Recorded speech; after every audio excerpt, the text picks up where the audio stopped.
ഭയങ്കര ഒരു ഐറണി എന്താണെന്ന് വെച്ചാൽ ടെക്നിക്കലി ബ്രില്യൻറ്റ്. ഞാൻ ആദ്യമേ ഈ സിനിമയുടെ പേര് ഓർത്തെടുക്കാൻ തന്നെ ഒന്ന് പ്രയാസപ്പെട്ടു. അതേപോലെ ഞാൻ പ്രയാസപ്പെട്ടു ഈ സിനിമ മനസ്സിലാക്കാൻ വേണ്ടി. അതെ, നന്നായിട്ട് ഇഷ്ടപ്പെട്ടു.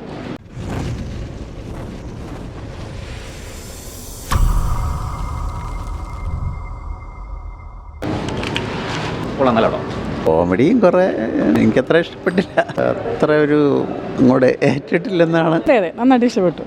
നല്ല സിനിമയായിരുന്നു, കോമഡി ഉണ്ടായിരുന്നു, കൊള്ളാം, നല്ലതാണ്. സിനിമ നല്ല സിനിമയായിരുന്നു, കാണാൻ നല്ലതായിരുന്നു, കുറേ ചിരിക്കാനും എല്ലാം നല്ലതായിരുന്നു. ഞാൻ ആദ്യമേ ഈ സിനിമയുടെ പേര് ഓർത്തെടുക്കാൻ തന്നെ ഒന്ന് പ്രയാസപ്പെട്ടു. അതേപോലെ ഞാൻ പ്രയാസപ്പെട്ടു ഈ സിനിമ മനസ്സിലാക്കാൻ വേണ്ടി. ഭയങ്കര ഒരു ഐറണി എന്താണെന്ന് വെച്ചാൽ ടെക്നിക്കലി ബ്രില്യൻറ്റ്. ക്യാമറമാനും എഡിറ്ററിനൊക്കെ സമ്മതിച്ചു കൊടുക്കണം. ഈ ഒരു ഡയറക്ടറിൻ്റെ എനിക്ക് തോന്നുന്നില്ല ഡയറക്ടറിന് പോലും കോൺസെപ്റ്റ് മനസ്സിലായിട്ടുണ്ടെന്ന്. Sorry, with due respects. കാരണം എന്ന് വെച്ചാൽ എനിക്ക് ഐ എം കൺഫ്യൂസ്ഡ്. മേ ബി എൻ്റെ പ്രോബ്ലം ആണെന്നുണ്ടെങ്കിൽ എനിക്ക് ഈ സിനിമയെക്കുറിച്ച് എനിക്ക് മേ ബി സംസാരിക്കാനുള്ള ഒരു കഴിവില്ലാത്തതുകൊണ്ടായിരിക്കാം. പക്ഷേ എനിക്ക് സിനിമ ശരിക്കും പറയാൻ മനസ്സിലായിട്ടില്ല. I'm still not able to fathom what is just happen. എന്ന് വെച്ചാൽ ടൈം സ്പേസ്, പിന്നെ ക്യാരക്ടേഴ്സ് അവിടെ ഇവിടെ വരുന്നു. It's like all over the place. എന്താണെന്നൊരു പിടിയും കിട്ടുന്നില്ല. ഇദ്ദേഹത്തിൻ്റെ ആദ്യത്തെ സിനിമ ഇസ് ബ്രില്യൻറ്റ്. എനിക്ക് ഐ റിയലി ലവ്ഡ് ഇറ്റ്.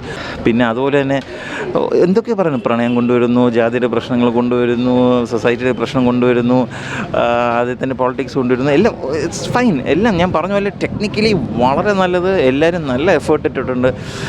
എന്താ പറഞ്ഞ, പക്ഷേ സിനിമ മോശം.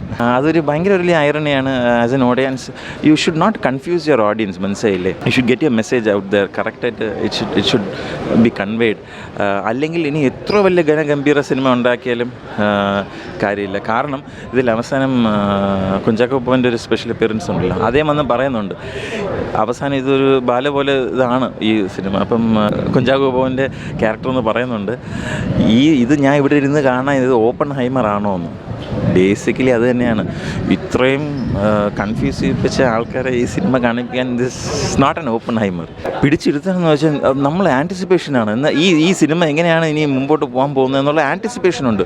പക്ഷേ പോസ്റ്റ് ഇൻ്റർവെല്ലിന് ശേഷം കംപ്ലീറ്റ് ലെറ്റ് ഡൗൺ. എസ്പെഷ്യലി അവസാനത്തെ ഹാഫ് ആൻ അവർ ആകുമ്പം you will come to know the director has lost the plot or I don't know what is happen. ഞാൻ പറഞ്ഞ പോലെ മേ ബി എനിക്ക് സ്റ്റോറി കിട്ടാത്തതാണോ അതോ.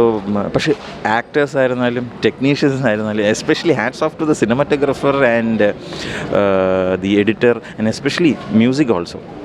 ഇതൊരു മ്യൂസിക്കൽ രീതിയിൽ എടുത്തേക്കാണ്. എല്ലാം നല്ല രീതിയിൽ കൊണ്ടുവന്നിട്ടുണ്ട്. പക്ഷേ overall movie is A let down.